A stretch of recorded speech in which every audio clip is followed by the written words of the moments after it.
Hi viewers, welcome back to simple Dimple channel. ఈరోజు నేను చెప్పబోయే టాపిక్ ఏంటంటే యాసెట్ అట్రిషన్. అసలు అట్రిషన్ అంటే ఏంటంటే number of employees are living in the organization. అంటే ఒక మంత్లో జాయిన్ అవుతున్న వాళ్ళలో ఎంతమంది మానేసి వెళ్ళిపోతున్నారు, దాన్ని అట్రిషన్ కింద కన్సిడర్ చేస్తామన్నమాట. ఇప్పుడు నాసెంట్ అట్రిషన్ అంటే ఏంటంటే ఇప్పుడు జాయిన్ అయిన ఎంప్లాయీస్ ఒక ఫ్యూ వీక్స్లో కానీ ఫ్యూ మంత్స్లో కానీ మానేసి దాన్ని నాసెంట్ అట్రిషన్ కింద కన్సిడర్ చేస్తాం. ఈ నాసెంట్ అట్రిషన్ వల్ల వచ్చే ఇంపాక్ట్ ఆర్గనైజేషన్కి ఎలా ఉంటుంది, ఎంప్లాయీస్కి ఎలా ఉంటుంది చెప్పి ఈ వీడియోలో మాట్లాడుకుందాం.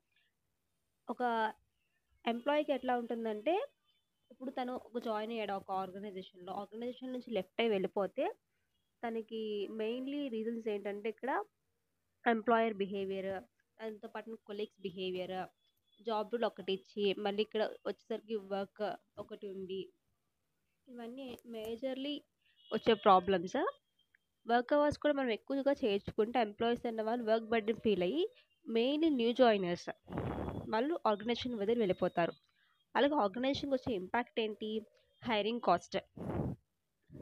కాస్ట్ అలాగే మళ్ళీ న్యూ ఎంప్లాయీ మళ్ళీ వెంటనే రీప్లేస్ చేయాలి ఆ ప్లేస్లో. Training cost, hiring cost, mainly ఆర్గనైజేషన్కి ఒక నెగిటివ్ ఇంపాక్ట్ అనేది వస్తుంది. ఒక ఎంప్లాయీ అనే వాళ్ళు లీవింగ్ అయ్యి చాలామంది వచ్చి వెళ్ళిపోతున్నారు, సో ఆర్గనైజేషన్లో ఎంప్లాయీస్ని బాగా ట్రీట్ చేయరన్న నెగిటివ్ ఇంపాక్ట్ అనేది వస్తుంది అనమాట.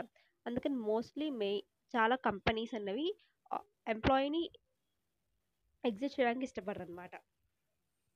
Thank you for watching. ఈ వీడియో మీకు నచ్చినట్లయితే లైక్ చేయండి, షేర్ చేయండి, సబ్స్క్రైబ్ చేయండి. ఇంకా మెయిన్ వీడియో కోసం కామెంట్ చేయండి, మొత్తం వీడియో అనేది మీకు సెండ్ చేస్తాను. Thank you.